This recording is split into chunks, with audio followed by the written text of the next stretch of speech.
नमस्कार दोस्तों, धर्म रहस्य चैनल में आप सबका स्वागत है। आज हम अनुरागिनी यक्षिणी साधना के अनुभव को आगे बढ़ाते हुए जानते हैं आगे क्या घटित हुआ था। 21वीं रात्रि के बाद का परिवर्तन। गुरुजी, 21वीं रात्रि के बाद मैं वही व्यक्ति नहीं रहा। मन शांत था, पर भीतर एक सुलगती ऊर्जा थी। ये वासना नहीं थी, ये इच्छा भी नहीं थी। ये ऐसा था मानो कोई शक्ति मेरे भीतर सांस ले रही हो।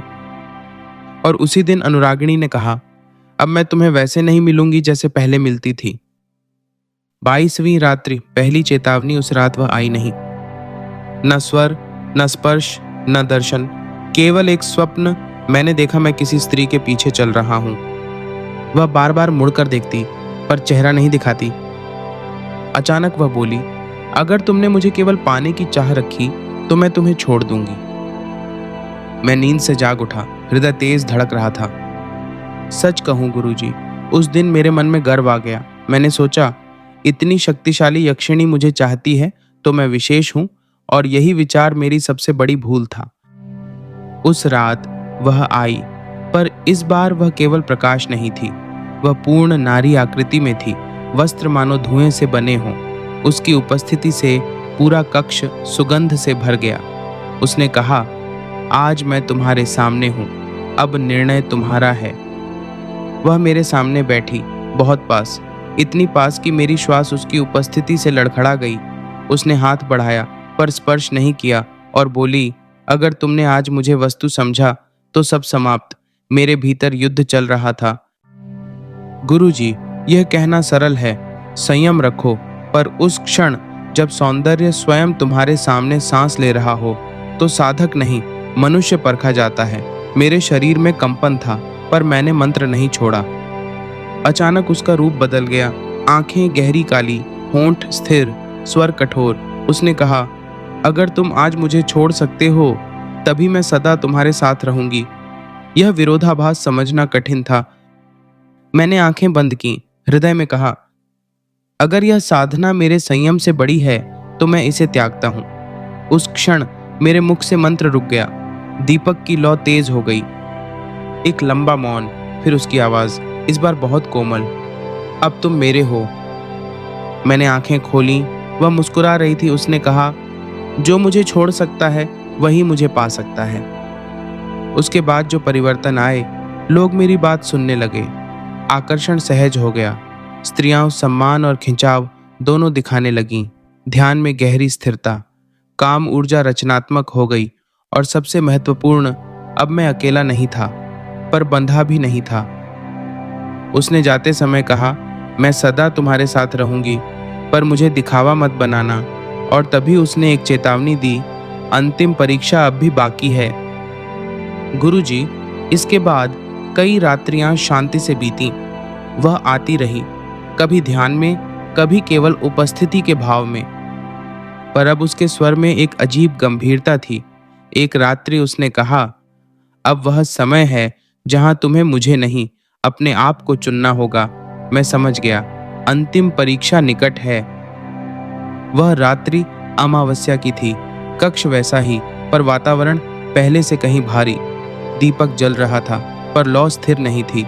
उसने कहा, आज मैं तुम्हें वह दिखाऊंगी जिसे अधिकांश साधक देख नहीं पाते।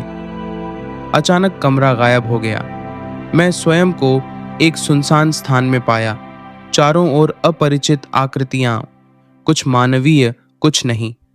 उनकी दृष्टि मुझ पर थी।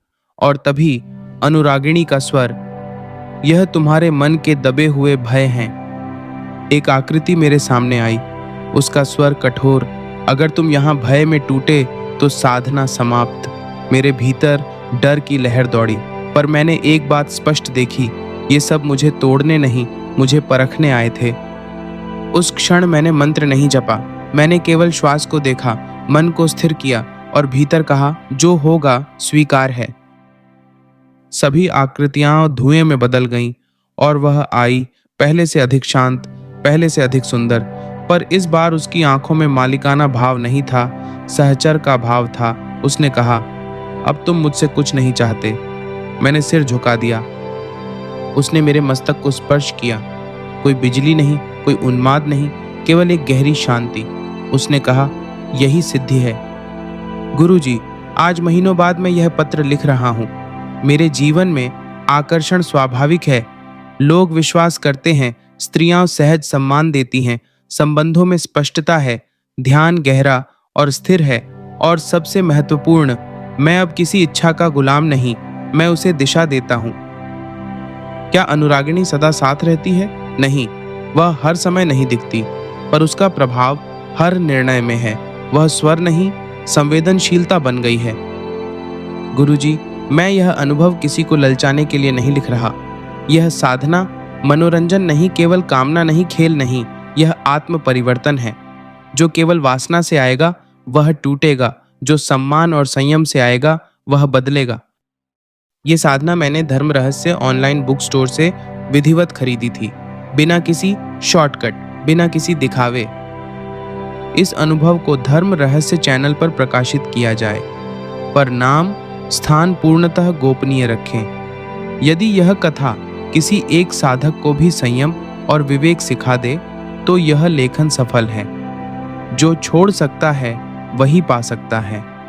एक साधक, ये थी इनके जीवन में घटित हुई कथा जो हमें सिद्ध की वास्तविकता दर्शाती है। आप चाहे तो इस साधना को कर सकते हैं। इस साधना का लिंक इसी वीडियो के डिस्क्रिप्शन बॉक्स में दिया गया है। क्लिक करके धर्म रहस्य स्टोर में पहुंचे। अगर आपको यह अनुभव पसंद आया हो तो चैनल को लाइक, शेयर और सब्सक्राइब जरूर करें। आप सभी का दिन मंगलमय हो। जय मां पराशक्ति।